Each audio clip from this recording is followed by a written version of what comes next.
పొంగులేటి శ్రీనివాసరెడ్డి కొడుకు అక్రమాలకు సహకరించే పోలీస్ అధికారులకు కేటీఆర్ హెచ్చరిక.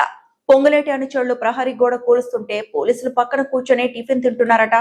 2.5 ఏళ్లలో మళ్లీ మా ప్రభుత్వం వస్తుంది. అక్రమాలకు సహకరించే వారి పేర్లు డైరీలో రాసుకుంటా, ఎవరిని వదిలిపెట్టము అని కేటీఆర్ అన్నారు. పోలీస్ యంత్రాంగానికి కూడా ఒక హెచ్చరిక చేస్తా ఉన్నా. ఇక్కడ గోడలు గుల్లగొడుతుంటే అక్కడ పక్కన కూర్చొని టిఫిన్లు తింటా ఉన్నారంటే నిజాయితీ పరులైన అధికారులను ఎట్లాగూ వీళ్ళు ఉండనివ్వరు, బతకనియరు.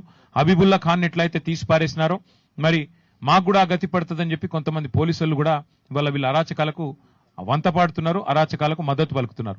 ఆ అధికార యంత్రాంగానికి నేను హెచ్చరిస్తా ఉన్నా, 2.5 ఏళ్లలో మళ్ళీ మా గవర్నమెంట్ వస్తుంది. ఈ అక్రమాలకు ఎవరు అండగా నిలబడ్డా, ఇట్లా పేద ప్రజల్ని, ఇట్లా మధ్యతరగతి ప్రజల్ని, ఇట్లా రాజకీయ నాయకత్వంతో సంబంధం లేని వాళ్ళని ఎట్లా పడితే అట్లా ఆడుకుంటాం, ఎట్లా పడితే అట్లా చేస్తాం, దానికి మేము రేవంత్ రెడ్డికి, పొంగులేటి శ్రీనివాసరెడ్డికి అండగా నిలబడతామంటే మీకు తప్పకుండా మీ డైరీలో రాసుకొని పేర్లు మీ అందరి కూడా వదిలిపెట్టము.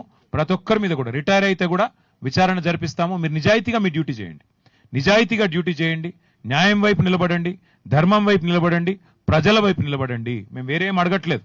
కానీ మీరు ఇట్లా అక్రమాలకు, వారు చేస్తున్న దుర్మార్గాలకు అండగా నిలబడితే మాత్రం తప్పకుండా మీకు కూడా ఊచలు లెక్క పెట్టే రోజు వస్తుందనే మాట కూడా తెలియజేస్తూ మరిన్ని అప్డేట్స్ కోసం మా ఛానల్ ని సబ్స్క్రైబ్ చేయండి.